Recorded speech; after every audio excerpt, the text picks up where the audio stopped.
Hi guys, तर तुम्हाला मी दाखवणार आहे आज बारामतीतील किती अफाट पाऊस झाला आहे. आणि हे मी वॉकिंगला जाते तिकडला रस्ता आहे आणि मधनं चाललेलो आहेत आम्ही. किती बघा पाऊस झाला आहे भयंकर एकदम बारामतीत. आणि खूप गरम होतं त्यामुळं बरं वाटतंय थंड वातावरण झाल्यामुळं. पण नुकसान एवढं अफाट झालंय ना, इतके झाडं पडलेत. चला मी तुम्हाला ते झाडं कुठं पडले कसे पडले ते दाखवणार आहे. आणि पाणी बघा सध्या चाललेले आहे सिल्वर जुबली हॉस्पिटल, कारण माझं तिकडं आयुर्वेदिक मेडिकलमध्ये काम आहे. तुम्ही नका माझ्याकडे बघत जाऊ, लक्ष देत जाऊ नका, बघा हे पाणी रिस्क घेत जाऊ नका. काहीच नाही अगोदर मग अशी बघायला पाहिजे की इतकं पूर आल्यासारखं पाणी होतं ना, भयंकर. झाड बघा पलीकडे पडलेलं कॅनॉलच्या साईडचा एरिया आहे. आणि मी चाललेलो आहे आता देशमुख नगर या साईडनं सिल्वर जुबलीकडं जायचं आहे, कारण त्याच्या साईडलाच मेडिकल आहे, मीरामाई मेडिकल. सगळ्यात मोठं आहे रॉयल ऑफ या ठिकाणी आलेले आहे.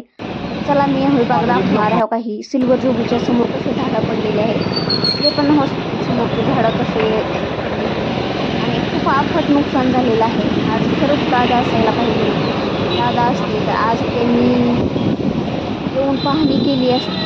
पण लगेच सकाळी त्यांचं एक नियमच होता, सकाळी 6 वाजल्यापासून पाहणी करत होते सगळ्या बारामती उठल्या, कारण लोकांना त्रास होऊ नये आपल्यामुळं, म्हणून ती पहाटे पाहणी करायची.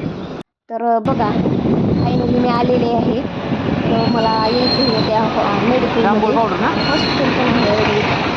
चला आता मीरामाई मेडिकलमध्ये आपल्याला औषधं घ्यायची आणि मग जायचं आहे. हे पंचकर्मी सेंटर पण आहे आणि इथं डॉक्टर पण आहे.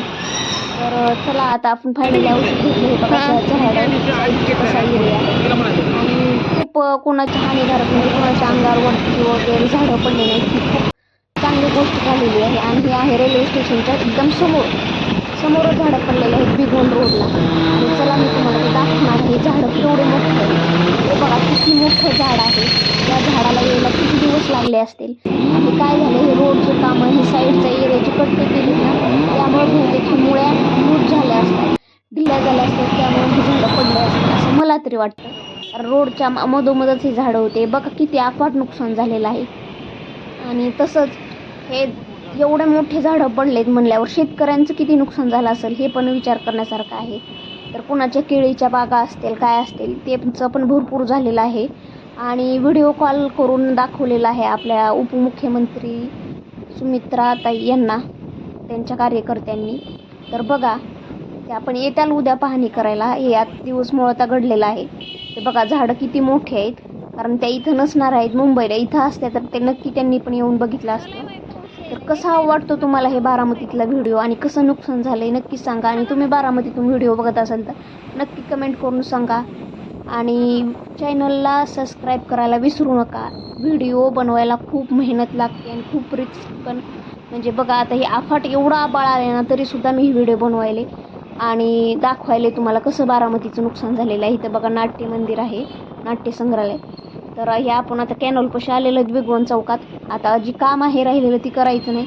चला म्हटलं इथनंच वापस जावं, कारण खूप पावसाची भीती वाटते, आभाळ खूप आलेलं आहे. आणि खरंच तुमच्या व्ह्यूजची मला खूप गरज आहे, कारण मला हॉस्पिटलमध्ये पाण्यासारखे पैसे लागतात.